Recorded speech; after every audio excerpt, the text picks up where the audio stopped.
Hey,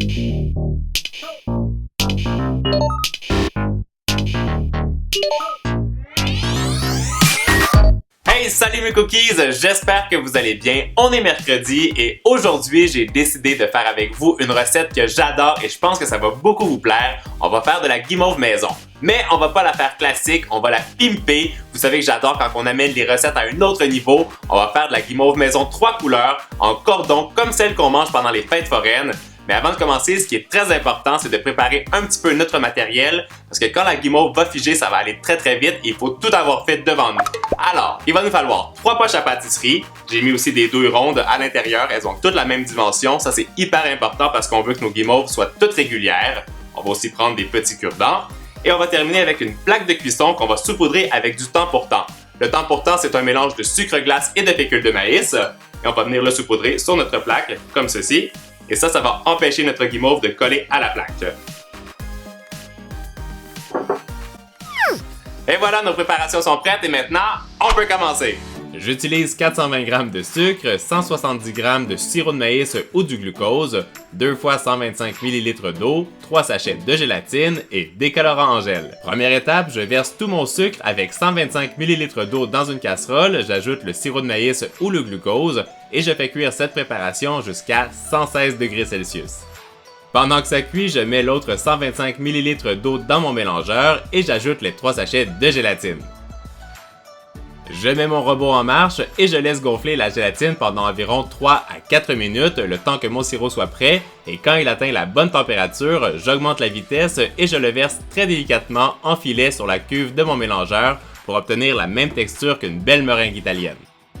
Mon astuce pour la recette, quand votre guimauve est en train de tourner dans le mélangeur, vous pouvez la parfumer avec l'arôme de votre choix. Moi aujourd'hui, j'ai pris une arôme de cannelle parce que c'est quelque chose que j'adore à l'automne, ça sent hyper bon. Mais prenez celle qui vous fait plaisir et maintenant, on continue! J'ajoute mon arôme à la cannelle et j'arrête mon mélangeur avant que la préparation ait complètement refroidi, comme ça elle est bien coulante et on va pouvoir la colorer.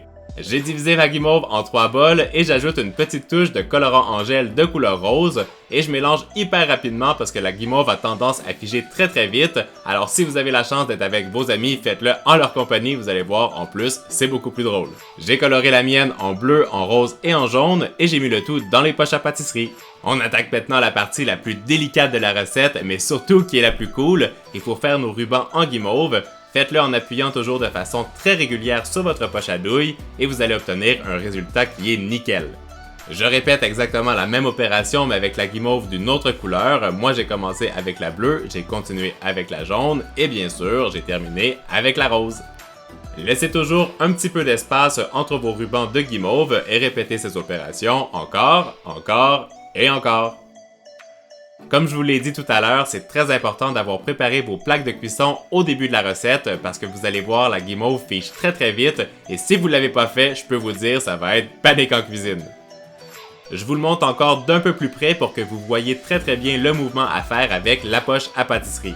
Quand toutes nos plaques de guimauve sont prêtes, on les laisse reposer pendant 45 minutes à température pièce.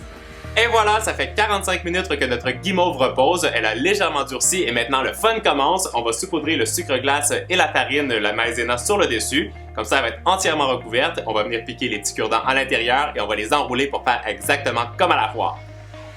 Comme je viens de vous le dire, je saupoudre mon mélange de sucre glace et de fécule de maïs ou de maïzena sur la guimauve et quand c'est entièrement recouvert, j'utilise mon doigt pour décoller les guimauves de la plaque et les enrober entièrement dans la même préparation pour éviter qu'elles soient collantes.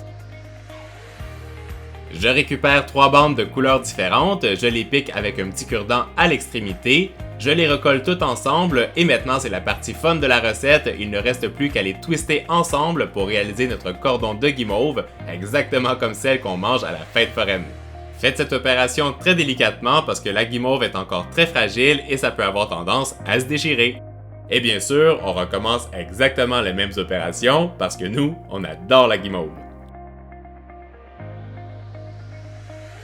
Pour finir, laissez-la reposer pendant environ 30 minutes et maintenant on est prêt à la dévorer. Et boum! Notre recette de guimauve maison est terminée. Moi, comme je vous l'ai dit en début de vidéo, c'est quelque chose que j'adore faire. Regardez, c'est hyper coloré, c'est drôle, c'est rapide. On peut le faire avec la famille, les amis. Bref, en plus, on peut la parfumer avec ce qu'on veut. Dites-moi en commentaire qu'est-ce que vous aimeriez comme prochaine recette super colorée. Et moi, je vous donne rendez-vous ce vendredi pour une nouvelle vidéo hyper cool avant le week-end. Je vous dis pas tout de suite si c'est quelque chose qui est comestible, mais c'est lié à la pâtisserie et c'est inspiré par les donuts. Mes cookies, je vous souhaite de passer une belle journée et je vous dis à vendredi. Ciao, ciao!